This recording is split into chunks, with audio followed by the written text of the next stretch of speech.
Okay, so today I'm going to talk about a really exciting title that I didn't think I would be as excited about as I am.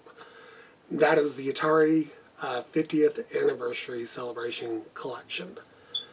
And what makes this absolutely unique is that not only does it have a whole list of games, over 100 games to play on it, from past systems, from the 2600, 5200, 7800, Atari 400, 800, the Lynx, and Jaguar games, which is kind of a first.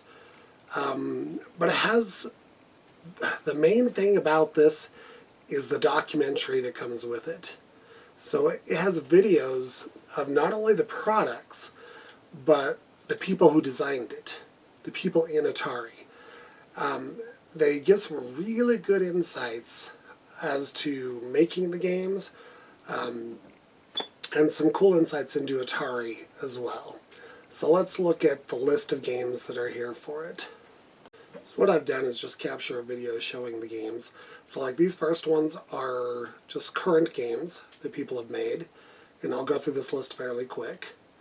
And they're pretty cool. They have updated graphics and stuff. They're cool. Then they have a bunch of arcade games. The arcade games are arcade perfect, and they're a lot of fun. Instead of just rehashing the old games, they did put in a lot of different games. So your staple ones, Asteroids, games like that, Breakout, they're in there. Then you get to the 2600 games, and there's a whole lot of these as well.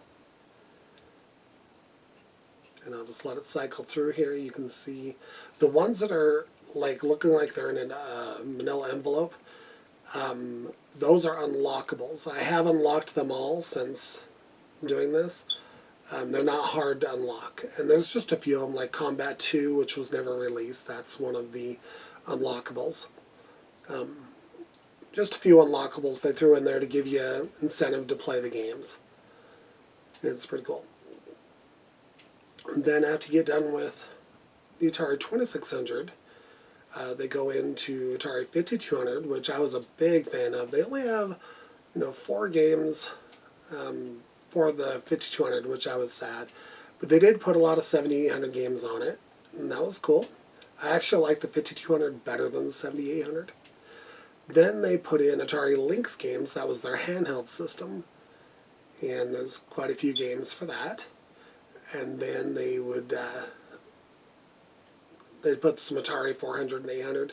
Then they put in Atari Jaguar games. That was their last system. That's a whole nother thought. That was such a horrible system. Here's some graphics from it. It was a bad system at the time when the PlayStation was coming out. The 3DO was already released and was 100 times better than the Atari Jaguar.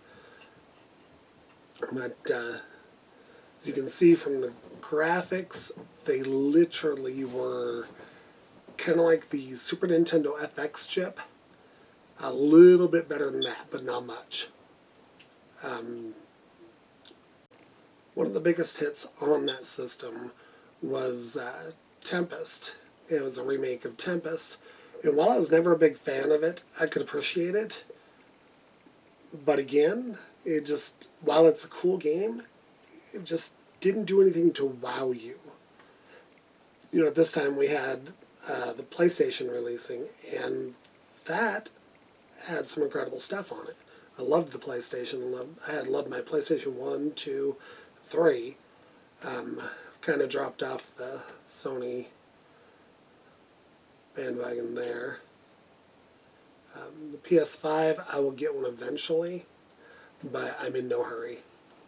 Now, one of the key things that I love about this collection is the interviews they do with the old programmers, the people that created this. There's interviews with all the top names, the makers of Pitfall, David Crane, I believe his name is. They have him in there. They have all sorts of great interviews.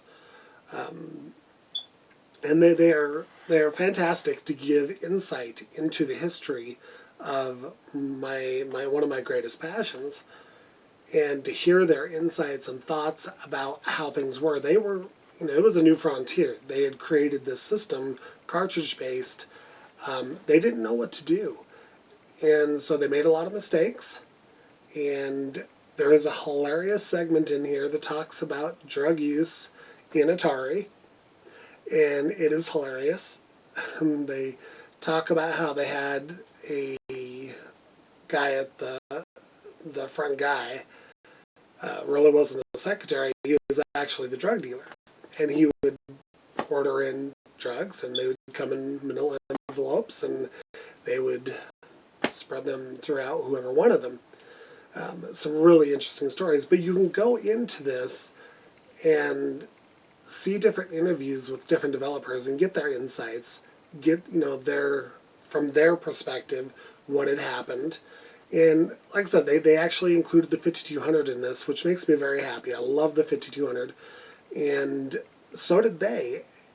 But when they released it, the programmers told them, hey, this needs to be backwards compatible. It needs to play Atari 2600 games. And the boss said, no, ain't going to make that backwards compatible. We're moving on. It's going to go from 2600 to 5200. End of story. And so they developed the system. They brought it out. And the week before it was to be released, the boss came back and said, hey, we need this to be backwards compatible. And they didn't do that, and they screwed up everything about the 5200, which was sad because I loved the controller. Absolutely loved that controller. It was a fantastic controller. But what this compilation does is it moves from just the set pattern of releasing a bunch of games that were out on older systems to releasing a documentary that tells you the history behind everything, and has pictures and stories and videos and concept art. It is just absolutely fantastic. And the selection of games, there is over 100 games. They're missing a lot of the games from the old collections, but they did a good job. And honestly, if I were to put a score on this, I would honestly give this a 9 out of 10 in the realm of compilation packages. This is the best retro compilation you are ever going to see. Well, not ever going to see. Hopefully we see one improve on that. I would love to see one from other companies doing it this way. This is fantastic, giving concept art, giving pictures, videos, talking to you as the consumer, telling you about how they did it, why they did it, where they screwed up. And Atari screwed up in a lot of places, but without them, we wouldn't have what we have today. Just that simple. It's awesome what they did. It's amazing what they did. And it's just kind of sad that they took some directions that caused their downfall, because they would have still been around. They would have still been a major player, probably number one, had they played their cards right. But check out this compilation. This is amazing. Has a ton of games, ton of pictures, ton of videos. I honestly cannot praise this enough. The only thing I wish they would have done is made better audio quality for the videos. A lot of times it doesn't sync with the mouse. Second is just to put all the games that they have for it on there. Because I have other Atari collections, whether it's the ones on like the Xbox or the Switch, and they have a lot of games that aren't in here. I wish they would have just put them all in there. That would have been fantastic. But, that being said, this is the best retro compilation I have ever seen, period. So check it out. Let me know what you think.